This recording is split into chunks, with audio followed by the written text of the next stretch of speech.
Can I have your attention, please? My name's Jiminny, I'm the founder of Sales Confidence, and this is our first in-person Women in Sales event, and yeah, round of applause. I'm very impressed, I probably shouldn't say this comment, but I'm now going to say it, that women are obviously more reliable because we filled this venue. Usually that doesn't happen, so kudos to you for turning up on time and appreciate putting an effort into this. Sales confidence, just for those of you who are not aware, in its essence is about elevating sales as a profession, but also generally is about professionals raising your confidence, whatever role, whatever level of experience, whatever level of background. So, we really care about helping you reach the next stage of your career. And tonight, obviously, we have our focus on women high performance, and I'm looking forward to hearing some stories. Obviously, I'm not a woman, but what I would like to say is, I've listened to a lot of stories over the last 6 months in putting this together, and clearly there are some different challenges in the workplace for women in sales, and I think tonight we're going to highlight and share some powerful, insightful stories. So I appreciate it is busy, but we want to keep your attention for the next 45 minutes or so. This wouldn't be possible without our partners and our host this evening, so I'd just like Daniela to introduce and also share a little bit about why we put this event on at Pendo's office and say a few words. So thank you to Pendo, round of applause for having us. So is it working? Hello. Hi everyone, so nice to have so many people in this room. Look, we ran out of chairs. Please feel free to sit in the booths, or we've got sofas, but so nice to see everyone here. We're thrilled to host such an important event for women in sales at Pendo. Part of our values is all about quality and feeling welcome at all times, and to see this room so full, we have a big office space, we hardly ever fill it, so it's so nice to have you here. I'd love to get an idea of the different people in the room and backgrounds, so let's start with anyone who's in the SDR org. Can you raise your hands? SDR's hands up. Woo-hoo. Great. A's? Nice. Enterprise, A's? Anything else, like channel, just shout what you do. I don't mind. Yeah, tell us what you do. Tell you what to do, but I haven't called you out. Leaders, yes. Amazing. And then I just want to put, let you know who the Pendoses are in the room. So if you have any questions or you want to talk to us in more detail, feel free to speak to us throughout the evening. I'm going to do the old recruit manager thing that I have to do. We are hiring across all teams. So if you're interested in a role, we'd love to speak to you. But I'll leave it at that. It's not about that tonight. So, well, they went high-end on food, so you can tell. You can tell. We spend money on those canapes. They're hand-rolled sushi rolls, I'll tell you. So, any of those, can you just put your hands up so people can know who you are? Welcome. Amazing. Okay, thank you so much, and love to meet you all later. Thank you very much. And now I just want to introduce Matthew Blanchard, who is the General Manager for Varison. And it is in fact a discussion between me and Matt that he can share a little bit more about why we decided to launch the Women in Sales series within Sales Confidence. So Matt, if you want to say a few words. Sure, so hi everybody, my name's Matt Blanchard, GM at Varison. When James and I were talking, sales is hard enough as it is for anybody to get into. And let alone when there's a whole set of adversity that's associated with it. I'm an uncle, and I have many family members that are children, that are effectively females, that are going to be going through these types of challenges. And it's part of my responsibility to try and change the perception and help people as we move forward. And so James and I were talking about how we break those barriers.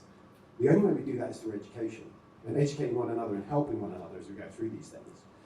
So it's important to us at Varison, but also everywhere else, that we start to change these boundaries, and hence why James is doing a fantastic job with the assistance of partners to really help break those barriers that are there. And I think as we move forward, these shouldn't just be associations that you guys have when James pulls them together. It's about creating communities that you can help one another as we move forward as well. And that's down to me as a leader, because I have to change my own organisation. We were doing some preparation for today, and I learned things that I have to break inside my own business to make it better. And so that's why we're here. Brilliant. Round of applause, thank you very much.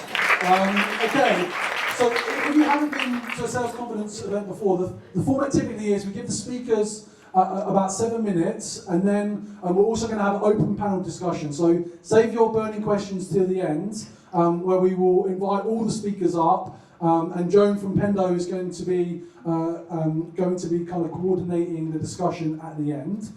So I will introduce each speaker, then we get their 7 minutes, then we bring on the next one, then we go into the panel, and then there'll be more networking and drinks. So be patient. Naturally, like if you can, just make sure your phones are turned off or on silent so we don't have any interruptions. But it's always a brave start to open up an event like this in a full house. So I'm excited that we've got Becky Butler from Jiminny. She's a senior account executive at Jiminny. She's going to be talking about feeling the fear and doing it anyway. Things like imposter syndrome that we all experience and how to overcome it. Becky joined Jiminny in 2020 as a commercial mid-market account manager, and now she's moved into enterprise, having previously worked at early-stage SaaS companies, Deal and Yapster. So can we have a big round of applause for our first speaker?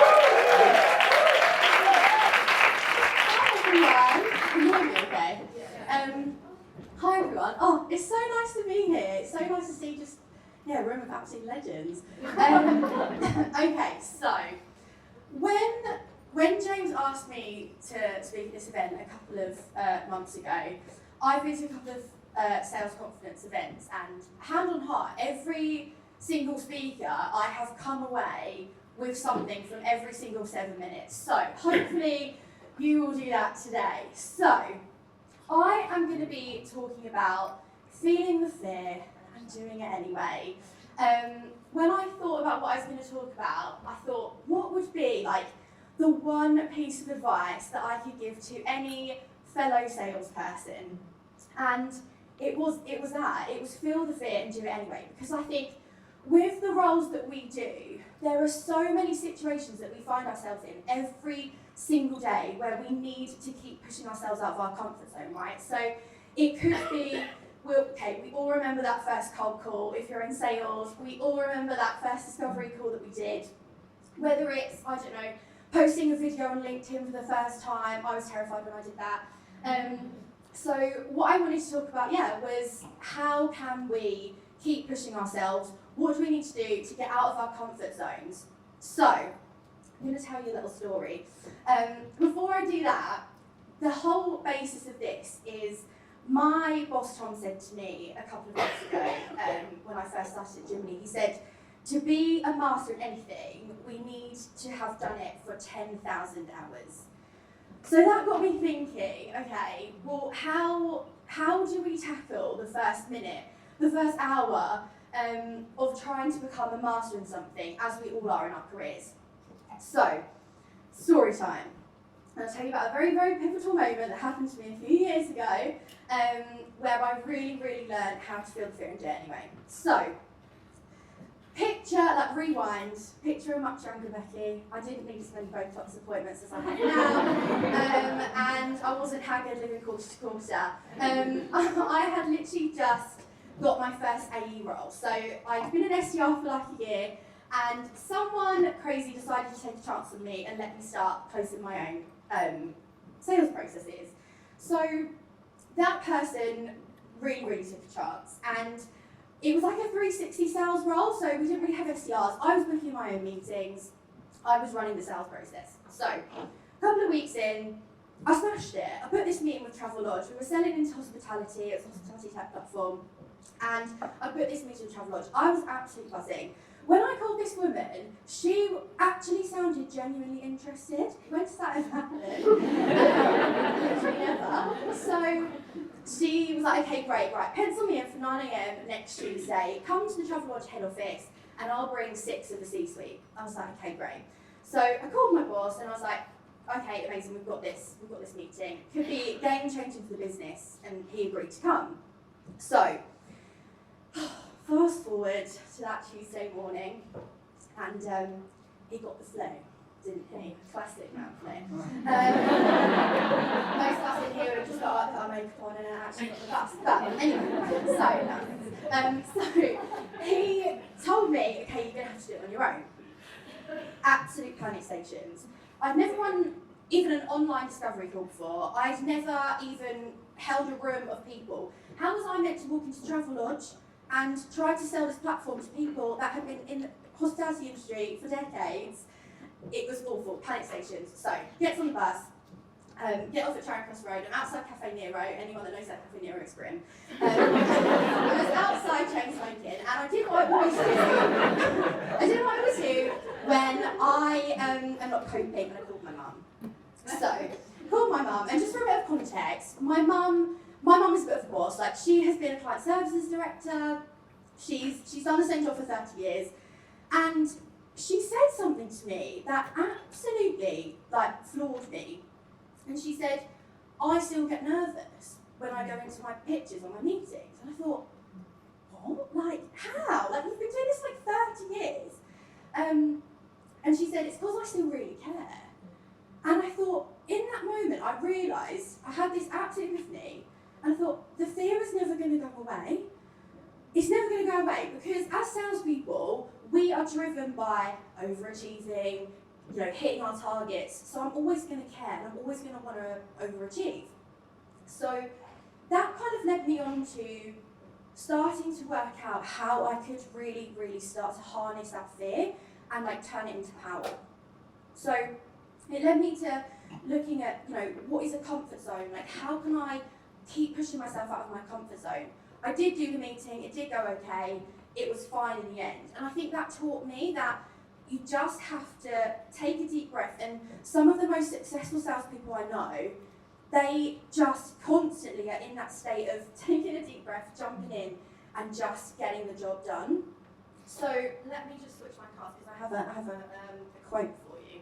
So, not to sound like an Instagram post, but I did see this quote around the same time, and it said, everything you've ever wanted is just one step out of your comfort zone. Amen, guys. Thank you, Joan. That really, really struck me. So I started looking at what is a comfort zone, and this is what a comfort zone is, right? It's a behavioural state within which a person operates in an anxiety-neutral condition using a limited set of behaviours to deliver a steady level of performance. We're salespeople, we don't do steady levels of performance. We want to be overachieving. So it made me realise what good comes from a comfort zone? Nothing. Nothing comes from it. So how do we step out of it?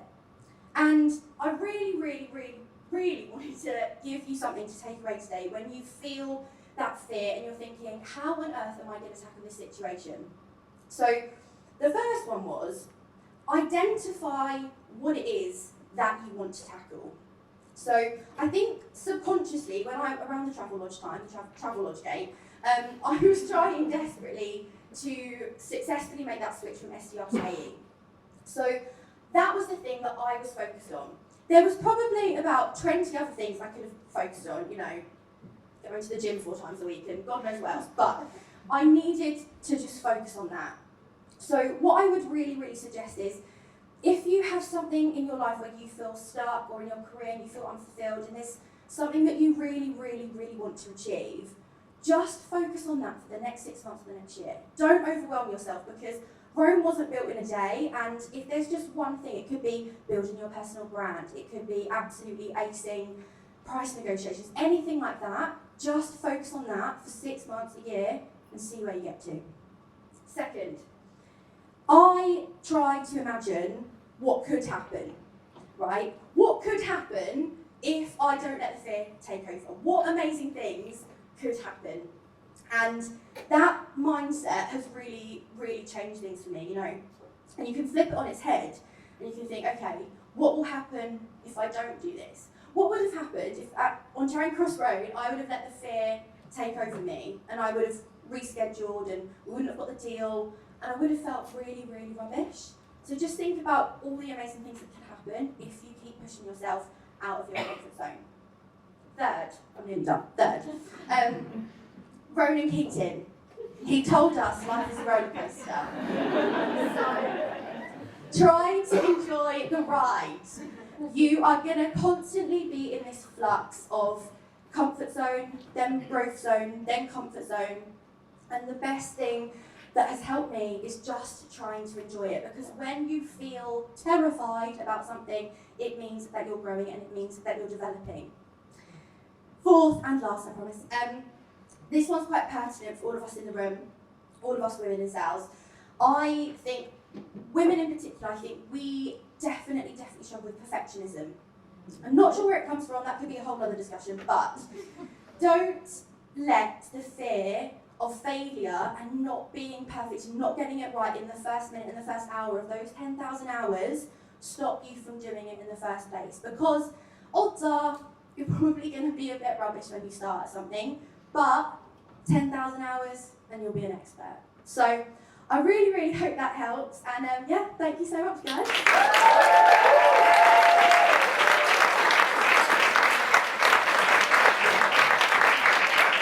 Absolutely amazing opening. Congratulations. Some wonderful anecdotes there. So straight into our next speaker, we've got Coralie de Robert, who has just moved to become sales director at Sales Loft, and she's going to be talking about the motherhood penalty in the workplace. There are, I won't take away her thunder, but she's got some really insightful statistics that I think would be helpful to be aware of. She's had an interesting, varied career, I think. She started her career as a journalist in France, and then moved into the UK, working in various different companies from a radio station, and then moving into B2B at a company called Picon in 2018. She developed the French market. That company became Workday, and was acquired by Workday, and she moved into an AE role. And then over the last couple of years, she's joined Sales Loft and moved from an AE role into a leadership position. She's got responsibility now for a team. So she's had a super fast trajectory. She's obviously got international experience and a lot to share. So looking forward to having you up. Round of applause. Hey everyone. That was very funny. I hope everybody laughed a lot, because what's coming is not that funny. Sorry about it. All right, so we're going to start with a little quiz. Who here has ever heard of the motherhood penalty? Raise your hand. All right, so we've got between about 5 person. Okay. Now, who here has ever heard of the gender gap pay? Gender pay gap, whatever you say. I'm French, please excuse my French. Cool, pretty much everyone, right? Well, so here's some fun facts. Can anyone tell me how much is the gender pay gap at the moment in the UK? Does anyone know? 2021 were the latest numbers. Obviously, we're taking into account all industries for a similar job. 62 cents to every dollar. It's a little less than that. A little less. Well, sorry, it's a little less, but yeah. That's fine. All right, so I'm going to tell you the 2021 numbers.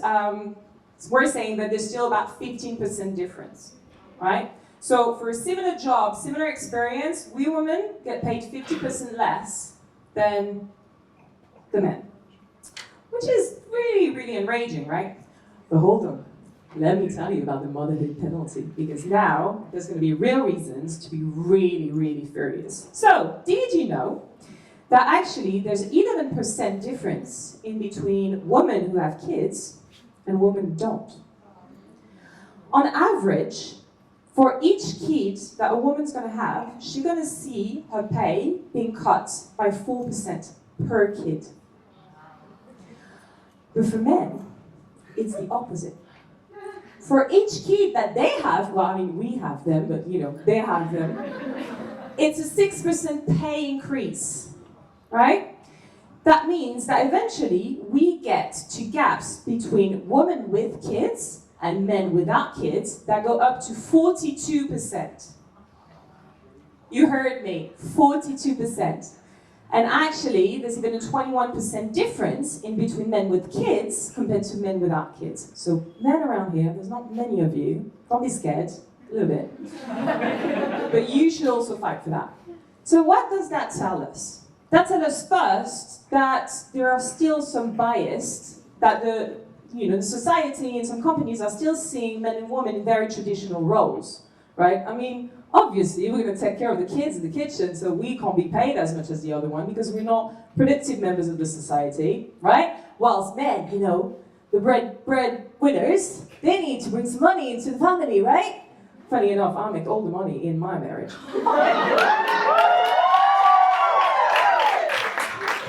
Don't share that with them, okay? So it's pretty effed up, let's just say. I'm not sure I can swear here. So first off, that's the first part of the talk, all right? This is really, really bad, and you all need to know about this. And why is this going to be even more important for us, women in sales and men in sales, actually, because that's also for you guys. Well, we're both very lucky and very unlucky. We're quite lucky because I would say, I think it's a fair statement to say that we work for companies that are pretty mature on this subject, right? They're pretty aware of the importance of having an equal workforce, very diverse, that will be usually supporting, women and men, whatever diversity they're coming from, or what they want to do with their lives and stuff like this. So usually tech companies are quite, mature on this subject. But we're in sales, guys. What has happened in sales is that you're building momentum. You're reaching a point where you're very efficient in your work because you had months of building your pipeline, of getting to know your customers, of getting your network and everything, and then you get pregnant and you go away, and 9 months later you come back and you have to start from scratch. And I've seen this happen actually at Peakon. Peakon, cruise company, Danish company, we're selling an employee engagement platform, unlimited PTO, we've got like 4 months maternity pay, like everything was saying that surely it should be fine for people to go and have a baby and come back and see their career progress very fast because it was a very fast growing company. So picture younger me, pretty much exactly the same. And I was an SDR, right? 2018, I'm an SDR. 2019, I've been doing that for a year, smashing it. And there was this colleague of mine who was in the Danish office. And the same, she started at the same time. She was smashing it as well. Everything was going well. She got pregnant. Everybody got so excited about it, obviously. She had a baby, gone away. By the time she came back, I had been promoted already, and most of us had already been promoted. She started back, and what really struck me is that everybody was expecting her to start like a new hire. Like, we wouldn't just pick it up where she left it. She had to start everything like a new hire. By the time I left the sales loft, I was going into a senior AA role. She was up for a first promotion. And this day, I was like, absolutely not, this is not happening to me. So, this is what I'm going to tell you today, is how you can try and make sure that you're actually going to use that as a critical event to advance your career, like I did. And I can say that I successfully got promoted as a sales director during my mat leave this year. So what is it that you can do? 3 things. First thing, choose the company you're going to work for. I know some people are working in recruitment here, right? So there's a few things that you need to be aware of. The obvious one, go and check what the maternity leave is. So if you want some more details on this, I've done a little bit of a benchmark, but basically what you need to know is that the industry average is around 12 to 20 weeks paid. But being in sales, you need to be very careful to see if it's a base salary, an OTE, or an average earnings, because that's really important. And that's also another subject, but this is something that I fought for at Sales Up. It's a fantastic company to work for, and they've been really, really supportive and actually changed the maternity policies to reflect the actual earnings of salespeople when they're going on maternity leave and paternity leave. One thing that we don't think of much is looking at the paternity leave, because that's going to tell you a lot about how the company sees the equality, the gender equality that needs to happen. Because, again, a complete other subject, but if we want to make sure that we've got a proper separate task in the house, we need to make sure that the men are also taking the time to be responsible for not just the job, but the house as well. But that tells you a lot about how the company is seeing this. So choose the right company, have conversation with people, see if there's some women who had babies and how they've been treated. Then choose the right, also, if you can, managers. I have been so lucky that I could have fantastic bosses that have been supporting me in this journey. As soon as I knew I was pregnant, I started the conversations with them. I was like, great, this is what's happening. In December, January, I'm going to be out for a few months. You know how much I love my job. I used the momentum that I had at that moment as well to have this conversation, right?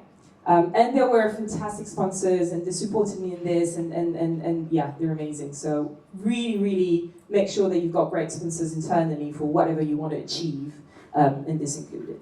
And the third one, know your worth and fight for it. And use your momentum. You're pretty badass, all of you.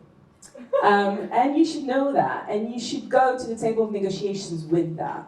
And again, we're in sales, right? We're all using critical events to get our deals done. If you don't, you should start doing it right away.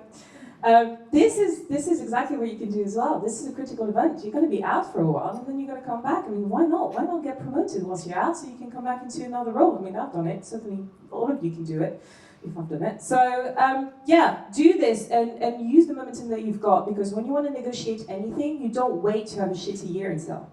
You do it when you're absolutely smashing it. It's when you're at 150%, 200%, 300% of your numbers that you go and ask for pretty much anything that you want, because they're going to give it to you, I promise.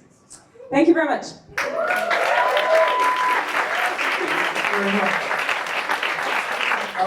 So we like to put on a good show, and we've flown someone internationally in this evening. I'm very happy that Nicole Kent, who is EVP of Product Strategy and Customer Success over at Varison, is flown into London just for this event. You've got other stuff going on, but thank you for coming for this one.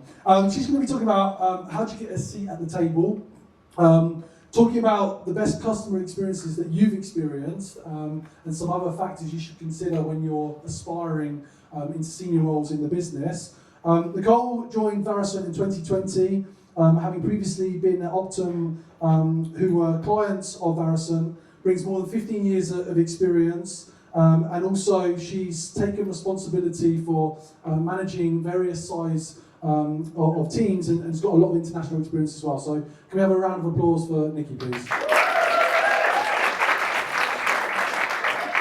Okay, so I have my iPad because I was telling the folks up here, I'm doing 3 speaking events. I took the red eye that got delayed by 24 hours, so I landed Monday morning and went straight into that. So I apologize for using my iPad, but I've had like 12 hours of sleep in 3 days.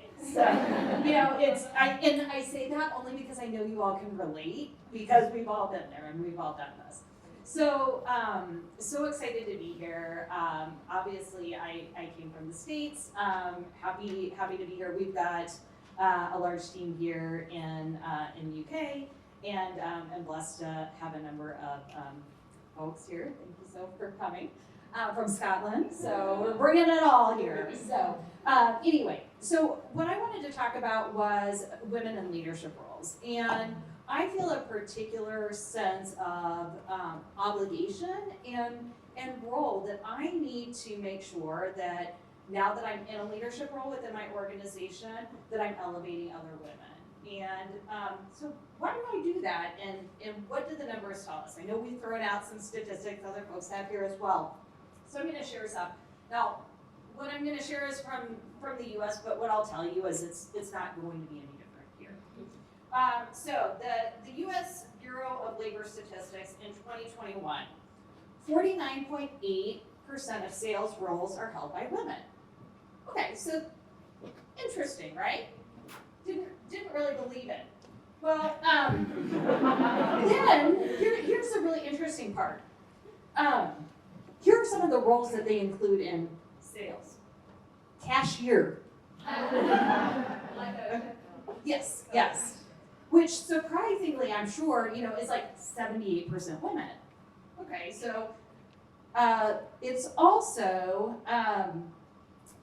travel agents. And door-to-door sales. That one I get. But those are the 3 areas that are predominantly women sales roles in the US. Okay? So what are not sales roles held by women? Anything technical, 19.1%. Financial services, 29%. Other services related fields, 29.9%. And closely followed by all of that, sales management, 30.6%. Okay, so we're very underrepresented at the leadership level. So What's interesting also is that women in sales outperform their male counterparts. 86% of women achieve quota, 76% of men achieve quota on an annual basis. And even better, women-led sales teams outperform men-led sales teams. Right? And so what we're out there proving is not only can we be effective and sell better than our counterparts, we can lead people, both male and female, more effectively. But the numbers show we're still not getting the jobs. So why is that?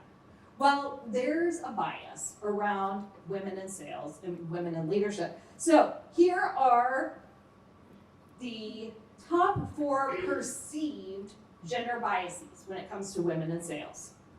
They underestimate your knowledge. Anyone face that? Yeah. Right? They think we're too weak. They underestimate just our general abilities. And finally, our negotiating abilities, right? I'm seeing lots of nods. You all have faced this. And even better, 1 out of every 4 men asked about this said, there's no gender bias. Okay? This is where the gender bias comes from, right? So what do we do about it? What do we do as women in sales? What do we do about it as women in sales leadership? Because we have a role to play. So when we think about what are the most effective skills and traits that any salesperson needs to have in order to be effective, there are 7 things. The first is that we have to be good at analyzing. We need to know what our customers and prospects' needs are and how to best meet them. We have to be able to connect, form a genuine connection with those individuals who we're selling to. We need to be able to collaborate with our peers, collaborate with other departments. We need to be able to shape solutions. So this is really solution selling, right? We're not selling widgets here, we're selling a solution. We need to be able to influence. We want to influence the buying decision. We want to influence others. We need to be able to drive outcomes. And finally, we need to continue learning and improving. Well, when we look at those, there are 3 areas that women predominantly score very highly on: connecting, collaborating, and shaping solutions. Okay, so now let's think about the world that we're in today and what we've lived through with the pandemic. Selling is very different than it's been in the past. Looking across the room, I think I've been in it a lot longer than many of you. I feel like you're the fairy godmother of sales up here or something. You know, when we do this, it's very different now. We are selling in a very different way. And guess what is really effective when you're on Zoom and not able to be in person?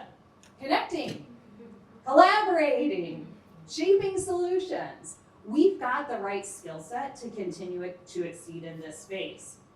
So, what do we do about all of this?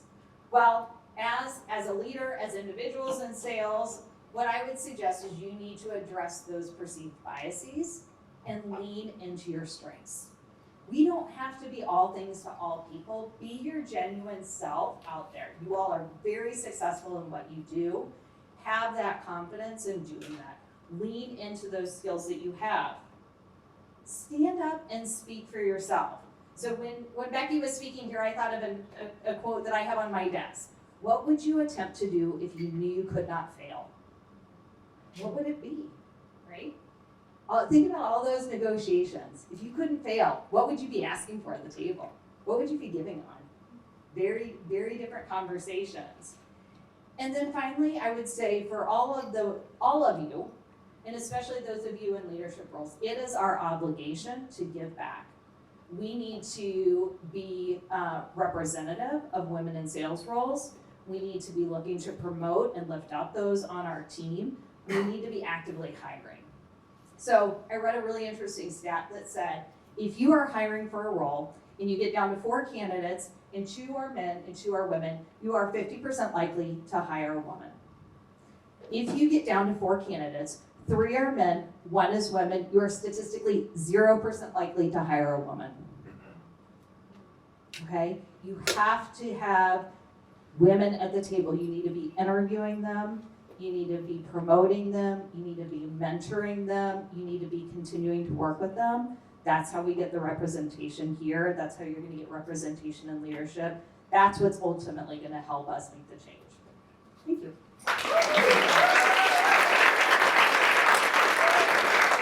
Thank you very much. So I'm excited to have our next speaker up, our final individual speaker, and then we will go into the panel discussion, and then we'll open up questions to the audience. So in fact, we've got Denisa, who's currently the Sales Development Manager at Content Squared.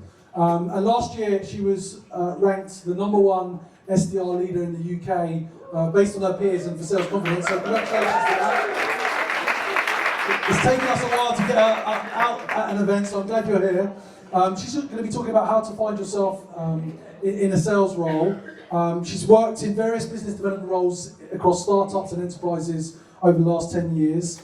Studied economics and politics at uni.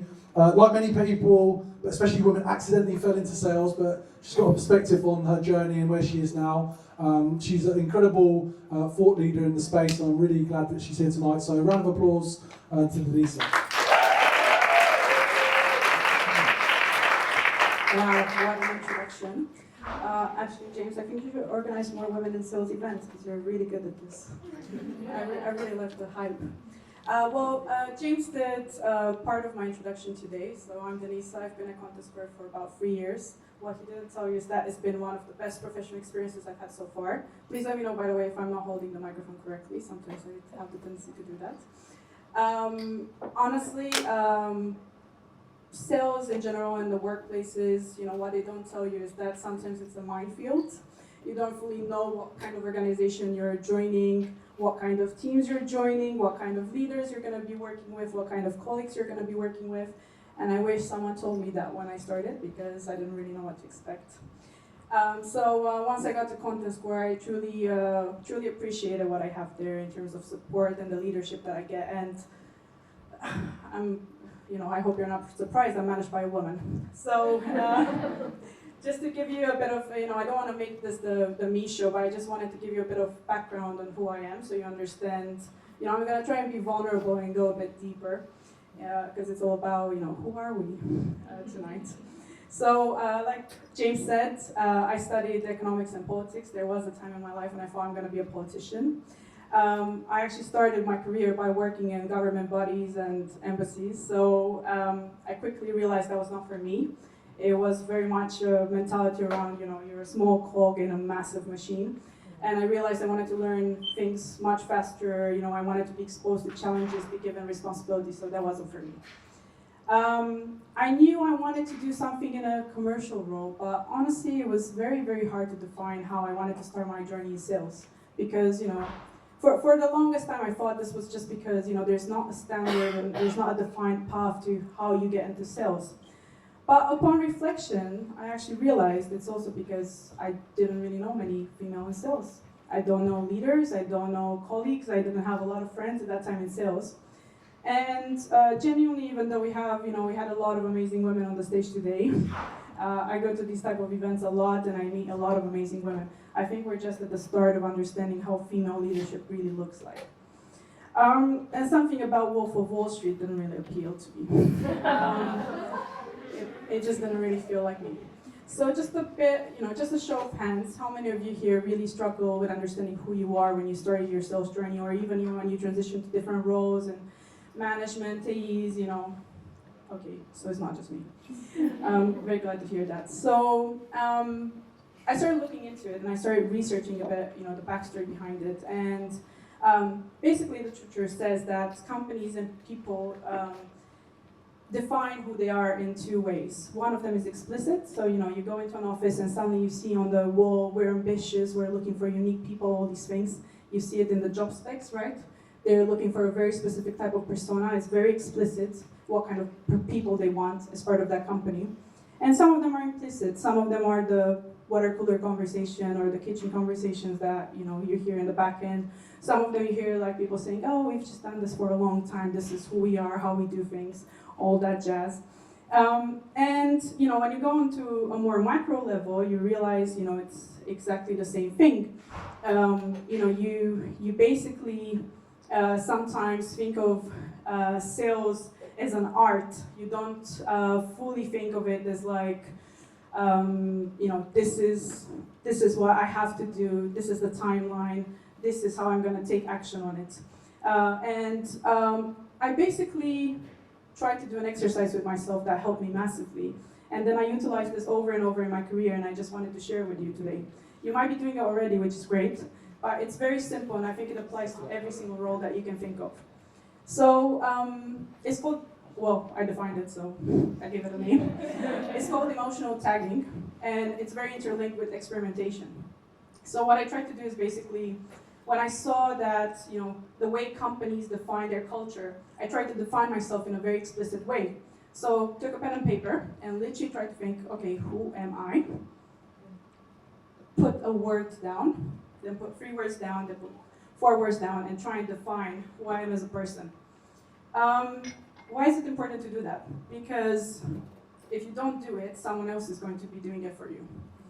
And also, it's an extremely difficult process. And what I found, so despite my youthful looks, trust me, I go to a hair salon every 3 weeks. I have a lot of gray hair. I've worked in business development roles for 10 years. I've done AE, SDR manager. I did management in AE roles as well before. So I've done a range of roles. And honestly, I think the definitions of who I am changed a lot from role to role as well. And I kind of keep redefining it every 6 months or so. So I would honestly recommend doing this, and I'll tell you some of the downfalls of what can happen if you don't do it, and I have it written on a piece of paper. Before I go into that, I just wanted to share one more thing. I think you need to be open to experimentation, because we don't have these role models like men do. It's really hard to understand who you are, right? So you need to sometimes experiment a bit and try different things to understand who you're not. So I would honestly recommend trying out loads of things. I tried being vegetarian for a month in 2019. I've been vegetarian for 3 years. I've tried loads of things in the sales process for 1 week, 1 month, 3 months, and then it turns out that I used it ever after. I would recommend that you experiment with your style of presenting, who you are, who you want to be, and meetings with your stakeholders, with your directors, with your managers, and try something different for a week, a month, 3 months. See how it goes, and see if that, you'll feel it. If it's you, it's gonna glue with who you are. If it's not, you're not gonna do it again. So just keep that in mind, right? Okay, you wanna hear what happens if you don't know who you are. So, basically, this is me. I try to define myself in some words. I'm female, I'm outspoken, I'm quite quirky, creative, ambitious, I deliver things, I get stuff done, and I'm professional. Okay, want to hear some of the feedback I received in my career. I'll start with a negative one, please don't get too sad. I overthink, I talk too much, I'm too businessy or formal, and I don't get how to talk to customers. I'm too much into the detail of things. And also a special one was that I don't really know how to speak English, even though I got nominated for a PhD after I finished uni, which was interesting. Okay, this is the positive feedback that I received over the years. I'm the most organized person different departments have ever worked with, because I received this feedback several times. I'm very strategic. I'm very reliable and get things done. And my team is one of the most professional teams that I've ever worked with across the business. Okay.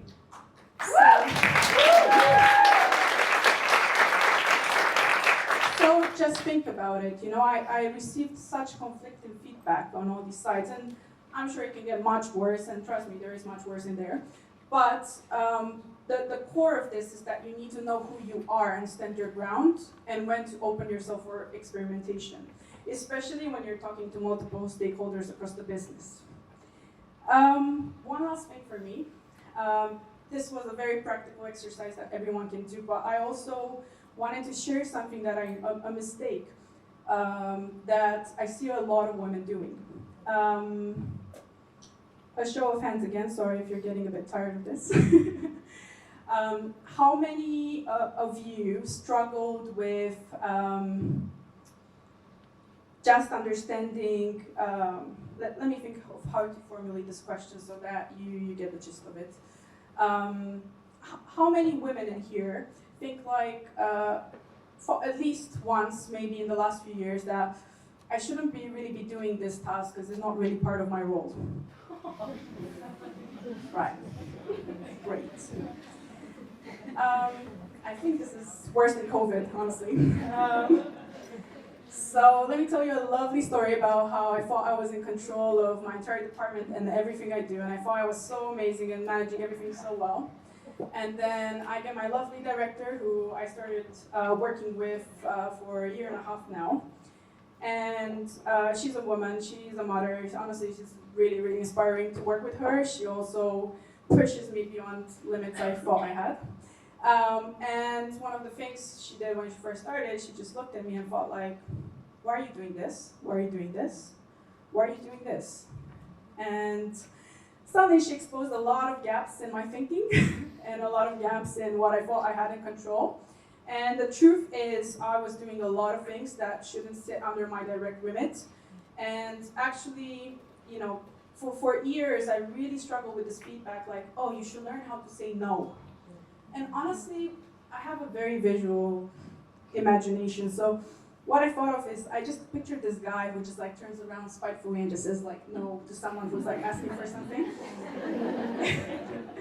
And again, it didn't feel like me, right? So I just thought, okay, how can I get better at this? Because I don't want to just like turn around and say no to people. So what can I do in this case? And actually, how I started thinking about it after a few discussions with my director, Virginie, is that I'm actually not very good at managing the different stakeholders across the business. And I'm not, you know, they're there, but I don't utilize them properly. And basically, one of the conclusions that we drew was that we should start complaining more. We should start learning how to make other people responsible more. So on that note, keep experimenting, redefining who you are.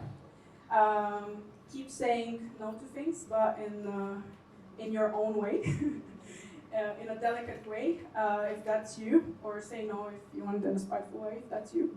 And be very careful with what boundaries you set for women. Sometimes we have this reflex to just say, you know, maybe sometimes someone is a bit too much or too aggressive, or when they're negotiating or anything like this. Actually, just hold your tongue for 5 minutes and just see what happens. And then if it goes wrong, then you can give that feedback. But just be careful of how you close that boundary, because we don't know what female leadership looks like just yet. Thank you. Thank you very much. We have the speakers up on the stage, and also, so all the speakers, if you want to grab a mic, turn on the red button. And just introduce Anna Barker and Joan.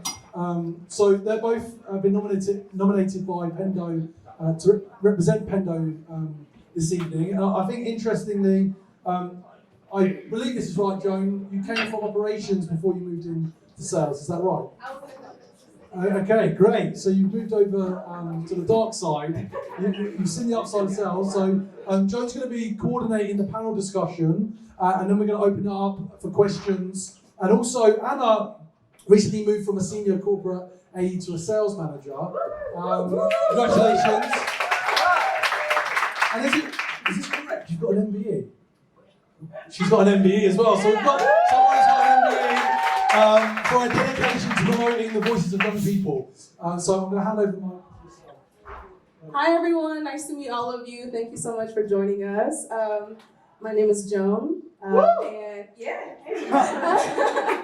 and I am an account executive here at Pendo. I started as an executive assistant, and I'm an example of how allyship in the workplace is really important for women. One of the male VPs pulled me aside one day in a meeting. He was like, "You got a lot of personality to be in the background." I was like, "Yeah, I was meant to live in the limelight." But he was one of the main people that was like, "Whatever you want to do in this company, I'll support you." And so I was like, "I want to make money." He was like, "Well, let's do sales." I was like, "All right, great." So here I am, and Luckily, next month is my 1-year anniversary. I've been in London for a year in November, and so thanks to him, I have literally just like traveled the world, learning things, and I think that's really important. So I'm really glad. I'm one of the members of our diversity advisory board at Pendo, and I'm also a co-chair of our affinity group for minority Pendozers. That's what we call ourselves, and so diversity inclusion is really important to me. So this is really exciting. So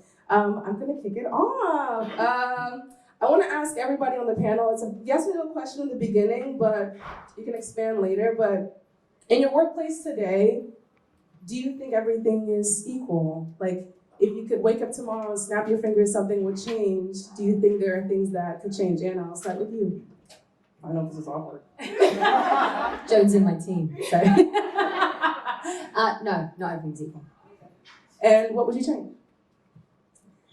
I would change, I've given a very extensive list for the snacks, so I'll just put that to the side. I have opinions there. What would I change? I really love the talk on maternity policy, and actually I think the focus on paternity policy is really important. I'd love to see some compulsory time off for all new parents, not just maternity. So I think if we take all genders out of the workforce, then I think that would have a huge impact for everyone, not just for mothers.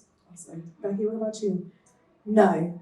And no, in all seriousness, I think yes, I would really like some more transparency in the maternity contractual. I have no idea what that is, and that would be really, really nice. So yeah, after tonight, I'm definitely going to be asking some questions. Okay, Denisa, what about you? No, and I don't really know a company that really gets it all right. Again, related to all the topics that we covered earlier. I definitely didn't know a lot about the maternity leave either, and I didn't think about that. But honestly, there are so many complex problems that women experience. I mean, when do we talk about infertility or the struggles that you have when you enter menopause and working cells? And again, these are real issues that so many women experience, and nothing is adapted to that. Thank you. No. Surprise. So I guess for me, it's a few different things.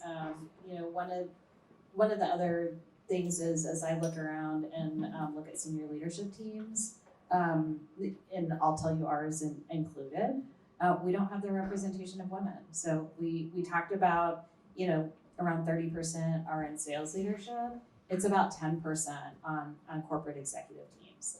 And so I think it's really hard for any area of our organization for us to say that we value women, value minorities, value diversity, if we're not reflecting that on our leadership teams.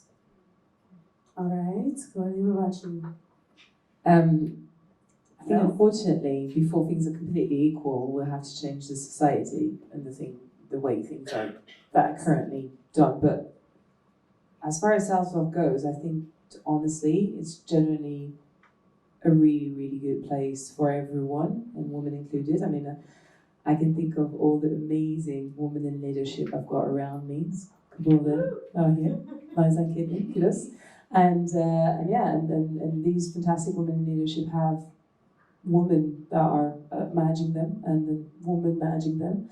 So I can't say yes because I genuinely don't know. I can't say no either because I don't have the numbers, but I would say we've got pretty decent gig.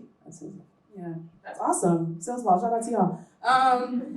Well, Nikki, I'm going to ask you, just because you are one of our senior leaders on the panel, do you wish there was a time where your organization would have handled something differently? Whether it's you or one of your managers, your organization, and if you would have do it over, what would you change? Yeah, so I think back in my career, so I'm going to go back prior to my current role.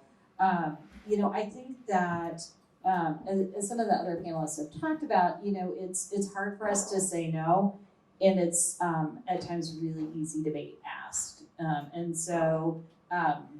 So my oldest child is 19, and I can tell you not much has changed when I look, U.S. maternity policy is actually way worse, if you can even imagine that, than here. I was in product at the time, and I was asked if I could do a demo to our COO of a Fortune 5 company on my last scheduled day in the office before I was expecting to have my son. And I said, I can do this, but you just need to be aware I may not be there. And I was asked, well, is it scheduled and can you move it? The pregnancy or the birth? Which one? The birth, right? And yeah, right? The goal, yeah. Yeah, because it's like the golf lesson, isn't it? Right, yeah, Like, you let can just me move it, just it's hang fine. back and do that. To which I did have the composure to say, why don't you go ask your wife what she thinks about that? And it, yeah, and but I think I think that there are a lot of times that we just take it, and we don't stand up for ourselves, and we don't call out when we know things aren't right, and that doesn't just have to be about women in the workforce. There's a lot of issues that we see. And I think that there is still very much a perception that when we call it out, we are the bitch.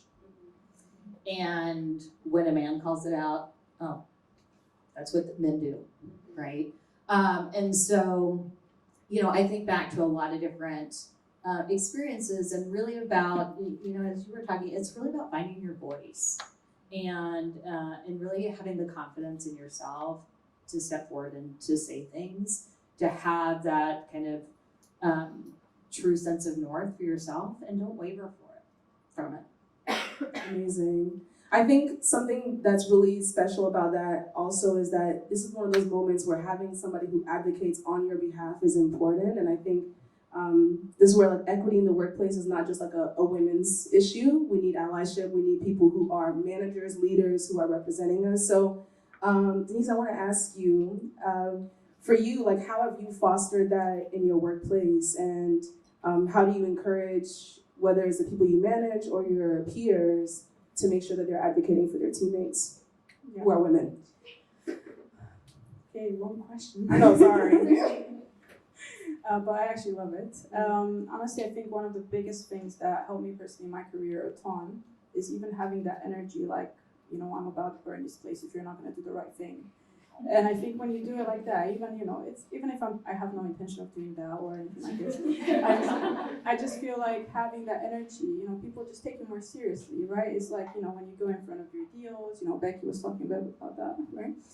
It's just about having that gravitas that you bring into the room, and I feel like, everyone is just like, physically squirming a bit, which is great. It means they're just taking you seriously, right? So I think besides that, you need to have, well, first of all, I think if you're not working with people that actually support you and genuinely care about the things that you care, you shouldn't waste your time too much with that, if you want my honest opinion. I think you should maybe teach them a lesson by leaving. Don't waste your time trying to fix people that need therapy. They don't need someone at work to tell them what they're doing wrong. But make sure you're in an environment, you don't need someone that's gonna, wear a t-shirt with female empowerment every single day at work. You need someone that's just gonna allow you to be yourself. I think it's when you get that environment, and again, it gives you the space to find your voice. I think that's a really, really important thing. And that's what you should be that's one of the things you should be looking for in your career. Again, complain to leadership about things that are not right. Keep honing them in. I think you related to what you were saying earlier. I think you also need to feel the company is on your side when you're going to say something. I think, again, that's just the pulse that you're going to take, whether you're in the right place or not. We need to actually teach organizations that we're ready to leave if they don't make changes. And especially when you're at the peak of your target, which I love as a tip, that's the moment where you need to bring this up. It's a strategic moment where you can ask for what you want, because they're just going to do it. Speaking of peak of the target, Becky, I will say I was doing some research on our panelists, and Miss Ma'am has hit like over 100, 200, 400% of her quarterly targets just this year alone. So shout out to her. do you want to join? But I'm curious for you, a top performer, like in your career, are there moments where you wish like a leader or your organization would have better advocated for you? Or are there examples that you can say as somebody who's in the weeds of it, where it's happened for you? That's a very, very good question. And in terms of advocating for me, I think I have always been very lucky, and I have on the whole had very, very supportive management. But I think for me, it's about exactly like you said, Denisa, it's about finding people that you can aspire to be. And I really, really struggled with that for a really long time. Like, there really wasn't anyone that I had to look up to, so that I could start then advocating for myself, because I had that person to look up to as like a role model. So I think every single one of us in this room, we have a very, very special opportunity that we can become those people for the next generation. I really, really believe that. The person I found that I looked up to, this might make some of you laugh, was Mary Portas. I love her. I think she's amazing. You know the Lady Queen of Shops, you know, with the orange hair? Do you know who I mean? Like, I'm gay as well, so I'm ticking all the boxes for diversity. But, you know, she was like a powerful woman. She was like a mom. She was also married to another woman, and she was just, you know, had been very, very successful in her career. And I think when I found someone that I could identify with and look up to and think, oh, I want to be like you, because I hadn't found that in any of my companies before, I realised that we do actually have a really special opportunity to do that for other people. So yeah, find someone, and I'm trying to advocate for myself now with that inspiration. Yeah, amazing. So in terms of finding someone, I don't know if Anna said it earlier, she is my manager, but I'm obsessed with her in a good way. Like, she has been super supportive in the time that we've had. So Anna, for you as a leader and as a manager, how does somebody approach you about being a mentor outside of maybe your team? Like, how do you approach that? Good question. And actually, it kind of builds on like how to advocate for yourself. So I remember a few jobs ago, I was working in an ed tech startup, which is a great company, lots of hustle, especially in startups. And it was my my annual review. And guys, I was crushing it. I was doing a great job. So I was top performer, all the conversions, all that stuff, right? And I said, great, talk me through the feedback you have. And he's like, you know what? Just be great if you could just tone down the feminist stuff. Yeah, I was like, great. So once you have some feedback, drop me an email and I'll see you later. And so after that point, I thought I'm gonna have to advocate for myself, right? And it's hard. I know these things are really hard to sit in and be like, you just gotta do it. You just gotta lean in, you just gotta make the ask, right? Something I started to do after that point was ask people for feedback, and also remember feedback is just someone else's hand-me-down. So the bits I liked, I took, and the bits I didn't like, I didn't take, right? So when I got those bits of feedback, I took it in, I made a note of it, and then I had my own document of all of the great things that other people had said to me and the other things that I could learn from. So when I'm gonna go and advocate for myself, and when I advocate for other people, making sure that I have a paper trail for that. That sounds so boring, but very true. And then when I go ahead and ask someone to advocate for me, I can very confidently say, these are the things all the people say about me. These are the things I'd love to learn more about. These are the qualities that I see in you as a leader. And please show me how I can learn a bit more from that. I think when anybody's asking anyone for something, asking for help is fantastic. We're all in sales. If you ask someone, hey, help me out, people are much more likely to help you, right? But if you come armed with all of these fantastic things that you know to be true, because other people have told you and you pick them up along your journey, and you ask other people specific things or kind of journeys or direction that you want to work on, who would be mad enough to not to help you with that as well? I love that. Go ahead. Yep. I just want to open it up. If anybody has a question, feel free to raise your hand or just like be like, Joan, and I will come to you and we can answer your questions. It's like a collaborative environment. I would love to hear your questions. I do have some follow-ups, but yeah, let's go. I'll give you a mic. Hello. So in relation to the The motherhood penalty. that thing, scary thing. So as the mum of twin 2.5-year-old boys, it's just scary to kind of think that actually there's this revenue, of course, money left on the table that actually I maybe haven't demanded or asked for. Where do you think that comes from? Do you think that it comes from the maternity leave? Do you think it comes from us maybe not being confident enough to ask for it? Is there any kind of evidence or understanding you've got from that? So, do you know, when I first heard about the gender pay gap, I thought, surely, you know, beyond the bias, there must be some other reasons, you know, for you know, I'm a positive person. I was like, surely people don't intend to pay a woman less. I was very naive. And I thought, you know, we go on maternity leave. We go on maternity leave, and it happens. We do stall a little bit in the careers because we do have a gap that goes from 6 months to a year usually for women in the UK anyway. So it happens with 3 months or less in the US too. Yeah, exactly, right? So there's no reasons for it. But this is something that I looked into. I was like, well, surely eventually, you know, we've got 1, 2, 3 kids. Eventually, you know, when we look at the gender pay gap, then there might be one of the reasons why we might be missing out on some promotions. Why we, you know, in the back. Actually, funny enough, in France, if there's any promotion that happened by law, even if you were on maternity leave, you are due for that promotion. So you can actually take them to trial and say, no, you need to give me that promotion and the money that comes with it.